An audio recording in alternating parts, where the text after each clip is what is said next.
നമസ്കാരം. നടൻ പൃഥ്വിരാജ് സംവിധാനം ചെയ്ത മോഹൻലാൽ നായകനായി അഭിനയിച്ച ചിത്രം ലൂസിഫർ മികച്ച പ്രേക്ഷക പ്രതികരണം നേടി മുന്നേറുകയാണ്. ഇപ്പോഴിതാ ചിത്രം കാണാനെത്തിയ ദിലീപ് കാവ്യ ദമ്പതികളും വാർത്തകളിൽ നിറഞ്ഞു നിൽക്കുകയാണ്. മോഹൻലാലും പൃഥ്വിരാജും മഞ്ജു വാര്യരുമൊക്കെയായി അത്ര സ്വരച്ചേർച്ചയിലല്ല ദിലീപ് എന്ന ആരോപണം ഉന്നയിക്കുന്നവർക്കൊരു അടിയാണ് ഈ വാർത്ത. ദിലീപ് ചിത്രം കാണുകയും ലൂസിഫറിന്റെ സംവിധായകൻ പൃഥ്വിരാജിനെ മനസ്സറിഞ്ഞ് അഭിനന്ദിച്ചുവെന്നുമാണ് പുറത്തുവരുന്ന റിപ്പോർട്ടുകൾ. പൃഥ്വിരാജിലെ സംവിധായകന് അഭിനന്ദനം അറിയിക്കുന്നുവെന്നാണ് ദിലീപ് പ്രതികരിച്ചതെന്ന് ചില മാധ്യമങ്ങൾ റിപ്പോർട്ട് ചെയ്യുന്നു. തിയേറ്ററുകൾ മാത്രമല്ല പ്രേക്ഷകരുടെ മനസ്സും നിറഞ്ഞിരുന്നുവെന്നും പൃഥ്വിരാജ് നടനായി മാത്രമല്ല സംവിധായകനായും കഴിവ് തെളിയിച്ചുവെന്നാണ് ദിലീപ് പറഞ്ഞത്.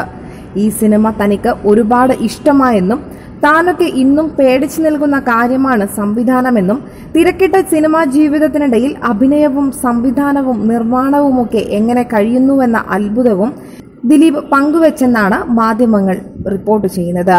Entertainment desk, top news Kerala.